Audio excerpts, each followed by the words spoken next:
All right, let's bring Pat Dooley in here now. Pat does a fantastic job. Pat, where all can we follow your work? And we appreciate the time, sir. Yeah, I mean, we do the radio 5 days a week on WRUF, Jeff Cardozo and myself, and I do a podcast Monday and Thursday. Monday with Coach Spurrier, which is always fun, and still write for WRUF.com. So, but I'm still semi-retired. Yeah, semi. You and John Adams are about the same. I'm sorry, Jimmy Himes are about the same when it comes to semi-retirement. I'm always trying to pull him to do more stuff. Pat, want to discuss a couple of things about Florida football and the fact that they may be stuck with Billy Napier for a couple of reasons that have been reported, and I wanted to see what you thought of that. But Tennessee fans have seen an athletic department that is in shambles from the top down. And ultimately, what's the bigger concern? The administration, Billy Napier's inept coaching at times, or a basketball coach that likes to cross the line when it comes to stalking? Well, there's a lot of concerns. It was a rough weekend for Florida athletics last weekend, but we'll see on Todd Golden. The stories start to come out, and I keep wondering if they've got all this video evidence or pictures, why have they not just gone ahead and done it? So there's probably more to the story there than we know at this point. And I don't like to repeat rumors I hear, but at least I know that there's at least two sides to the story. Anyway, but it's almost like they should blow the whole thing up, and start from scratch, because clearly what is going on over there has not been good, and it's really tough for all the fans that are used to so much success, and it's been ugly lately. And Billy Napier, look, I understand why Scott gave him the extension. It's not really an extension. If you look at the statement, he never says he'll be the coach next year. He says he'll be the coach. He is our coach, and that's all he's saying. And I believe he is doing everything right except for on the football field, and that's the problem. And that's where you've got to be able to do it right. You can build balls for life. You can build brick by brick, but you can't, if you're not winning, it doesn't really matter. It's an empty, shell of coming to people and say, this is what we can do for your family. We can get you set up. We can get you ready for the next 40 years of your life. That's great. And we want to see all that. We want to see that on every campus. But if you go 4-8, nobody's going to care. Pat, can I throw this at you? A couple of things that we've heard, and Caleb, you might want to jump on the Jaden Rashada thing, but one of the things that has been reported, I don't know if this is true, but you would, that there may be a bylaw where they can't fire Billy Napier if they don't have a president in place. Is there any truth to that? I don't think it's a presidential decision. Now, can the president come in and say, you need to get rid of this guy? Yeah. But this is an athletic director decision. And he's the guy who does the firing. He's the guy who does the hiring. And so I don't know that. I'm not saying that's not true, but I have not heard that as a possibility. And obviously there is a president in place. He's an interim president. And he was the president before we had the Ben Sass experiment. But Kent Fox is a really smart guy, a really good dude. And I think, look, if he thinks he's getting enough pressure from boosters, he can go to the AD and say it's time. And I don't think that doesn't sound true. Of all the things that haven't made sense, this is just another one. Fair enough. Yeah, Pat. And this is something I was on a podcast the other day, and somebody had told me that a Florida reporter told them that it's just a weird like loophole bylaw within the Florida law that within the university system that they can't do it. So I don't know how true it is. What about this one though?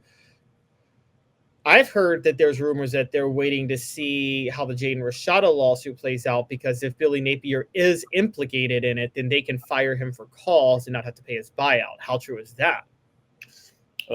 Could be true, could not be true. I mean, it's like everything in the world now.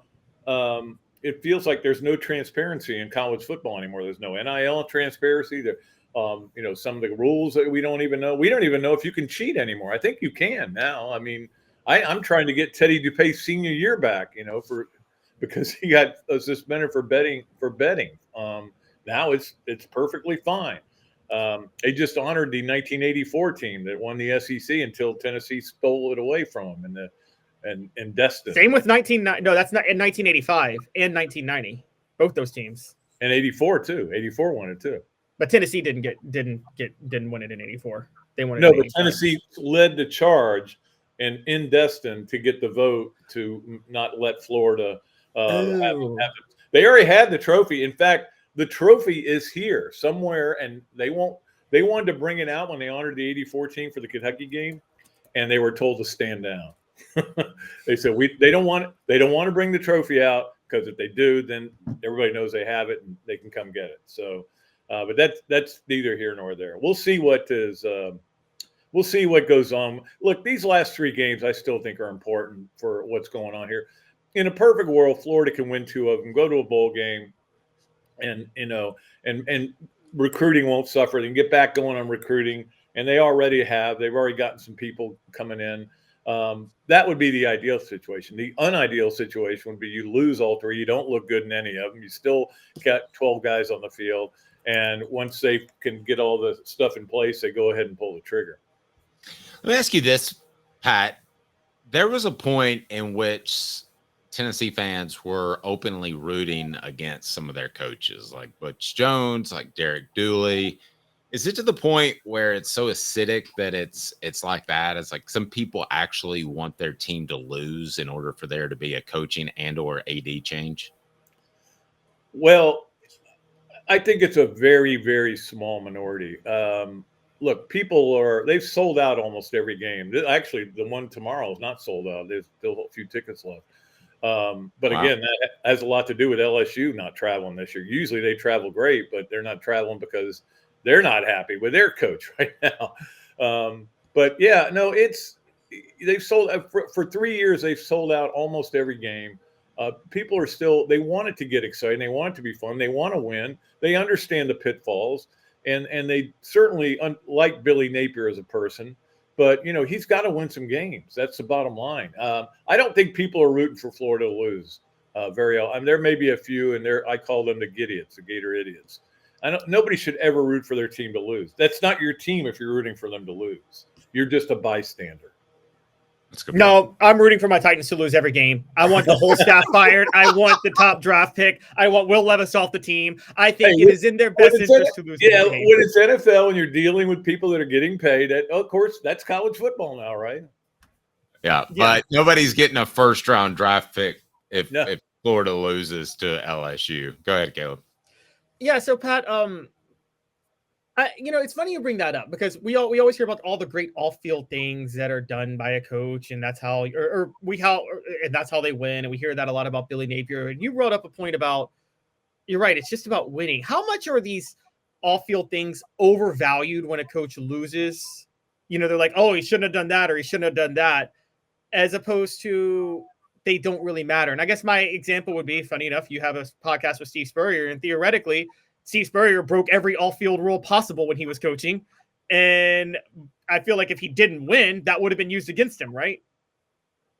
What off-field rules did Steve Spurrier break?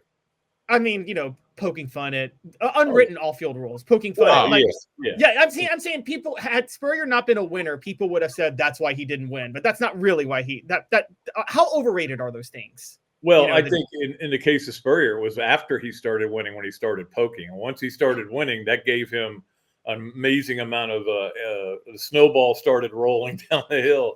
And nobody, I got to be honest with you, nobody thought Coach Spurrier was going to come in here and win the way he did. I mean, Florida just didn't do that, but he's been amazing. He did an amazing job. No, but if you're winning, if you're not winning and you're taking shots at people, it's not going to be a good look. It's never going to be a good look. It's when you're winning, and you don't have to take shots at people. But he's a big believer in Sun Tzu, and Sun Tzu says you shoot an arrow into the enemy camp to irritate him. And boy, he's taken that and run with it his whole life. No, he has. Pat, last thing I want to ask you: you've got Scott Strickland, who's the AD. You've got Billy Napier, who has struggled, maybe the greatest man in the world, but as you mentioned, struggled on the field. And then you have Todd Golden, who is involved in this sexual harassment issue. If I made you predict which of the three, if any, are around for their next season. Well, yeah, I would bet right now that Billy Napier will be around. I think Todd Golden will be around too. And we'll have to wait and see how that all goes. I mean, I don't think they would have let him coach or would let him coach tonight, if they thought there was more to this story. And we're going to have to see how it all plays out. There's rumors out there that I don't want to get into that maybe it's not a big deal. But, I mean, like I said, when Scott Strickland issued that statement, he never said he's going to be back next year. He just said he's our coach. And we'll see.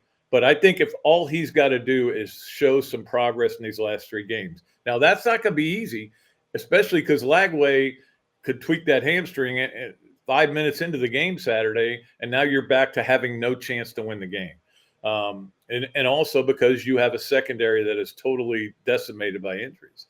So it's not going to be easy for them to show some life, but they better because what they need to do is beat LSU, which is not going to be easy, and then beat FSU, which they better do. And that would be, let me tell you what, if they lose to FSU, that'll be an easy pull. That'll be an easy, you are out of here. You're gone. And that takes me back to my umpire. Throwing you out of the game. Pat, I appreciate it, buddy. WRUF and your stuff with Spurrier is great. He's still so entertaining. So have a great weekend, my man. Hey, I've got to point out here, I've got a GCM shirt on. I actually just today signed an NIL deal with this Gift Certificates and More, which is in town. So I get NIL money now and free swag. How about that? I'm all in favor of NIL. That's pretty strong. Send me a link. Maybe we can make it work for Off the Hook Sports. There we go. Yeah. I appreciate it, Pat. Have a great weekend, buddy. Thanks, guys.